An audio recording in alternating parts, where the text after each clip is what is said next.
Hello and welcome! Today we are pulling back the curtain on a piece of software that, no joke, powers the biggest companies on the entire planet. So if you've ever found yourself wondering how these massive global corporations manage all their complex operations, well, you are in exactly the right place. This is your very first look at SAP. I mean, really think about that for a second. You got a multinational company that's making a sale in Tokyo, ordering raw materials from Brazil, and processing payroll over in Germany. And it's all happening at the exact same time. How on earth do they keep all of that connected and running smoothly? The answer? It lies in a really powerful type of software. Okay, so here's our game plan. We're going to start with the big picture, what SAP actually is. Then, we'll take a quick trip through its history to see how it's evolved. After that, we'll look at how companies actually build with it, and we'll wrap up with a hands-on guide to logging in and navigating the system for the very first time. Let's do this. All right, first things first. What is SAP? To really get a handle on it, we first need to understand the big idea that SAP is built on. And that big idea is ERP, which stands for Enterprise Resource Planning. You know, in the simplest terms, think of it like a central nervous system for a business. Instead of having one piece of software for finance, another for sales, and a totally different one for human resources, an ERP system brings all of them together into one single source of truth. And when we talk about ERPs, SAP is absolutely the leader of the pack. The name itself stands for Systems, Applications, and Products in Data Processing. And for decades, this German software giant has pretty much been the gold standard for the entire industry.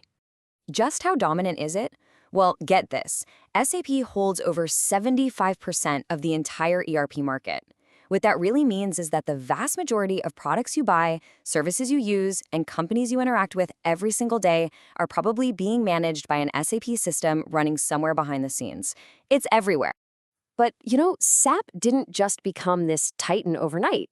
It's actually evolved dramatically over the last 50 years. So let's take a quick look at that journey. It all kicked off way back in 1972. But the really big breakthrough came in the 90s with a system called R3. Now, this was revolutionary because it separated the system into three layers: what the user sees, the application logic, and the database. After an update in the 2000s called ECC, the real game changer arrived in 2015, S/4HANA. So, what was the big deal with HANA? Well, before this, SAP applications had to run on databases from other companies, like Oracle. With HANA, SAP built its own engine, and it's an in-memory database. That just means it processes data from the system's super-fast main memory instead of a clunky, slower hard disk. And the result? A massive, massive leap in speed for pretty much everything a business does. Okay, so a company decides they want to use SAP. How in the world do they get this massive, complex system up and running? I can tell you, you don't just click install. It's a very highly structured process. This process is called the ASAP methodology, and it has 5 very distinct phases. It all starts with really understanding what the business needs. Then you document all those needs in a blueprint. The realization phase, that's the fun part where consultants actually configure the system. Then comes tons of testing and user training, and finally, go live. And listen, this is not a quick process. These projects can take years and cost millions, which is why having a strict methodology is so critical. Now, think about this. You can't just build and test this thing on the same version of the software that's running the entire company's live operations. One little mistake could be, well, catastrophic. And that's exactly why SAP uses a concept called the system landscape. The easiest way to think about it is like having 3 identical but totally separate environments. The development server, that's the workshop. It's where consultants build and make changes. Once a change is ready, it gets moved over to the quality server. This is the testing ground, where users can try out new features without any risk. And only after everything is tested, approved, and signed off on does the change finally move to the production server, the live system that's handling real money and real-time operations. So how do you move those changes safely from one system to the next? You do that with something called a transport request, or a TR. Honestly, just think of it like a secure package. Every single configuration change gets bundled up with a unique TR number, which acts like a tracking code to make sure only approved complete changes are moved through the landscape. It's a brilliant little safety net. All right, that's enough theory. We've seen how a company builds the system, but what does it actually look like for a user? Let's get practical and walk through the exact steps to log into an SAP system for the very first time. Now, a lot of the time, you won't have SAP installed right on your own computer. Especially in a corporate or training environment, you'll usually access it on a remote server. So to do that, the very first step is to connect. You just open the Run command on your computer and type mstsc, and that will launch the Microsoft Remote Desktop Client. You'll then get a little window prompting you for the server's IP address, your username, and your password. Once you pop those in and hit connect, you'll be connected to the desktop of that remote machine. Easy enough, right? Okay, now that you're on that remote desktop, you should see an icon called SAP Logon. This is your gateway into the application itself. Just give that a quick double click, and that'll launch the Logon pad. The SAP Logon pad might actually list a few different systems you can connect to.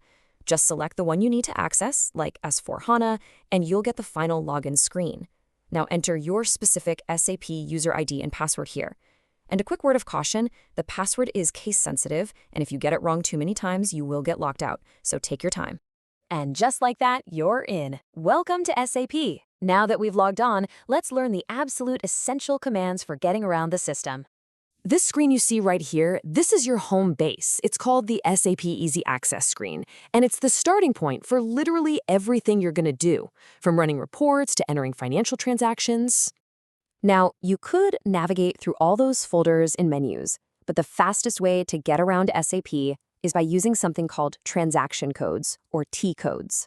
Every single screen and function has its own unique code. You just type that code into the command bar right at the top, hit enter, and boom, you're instantly teleported to that specific task. It's a huge time saver. Okay, let's look at 4 essential commands that build on that T-code idea. First, /n is basically your go home button.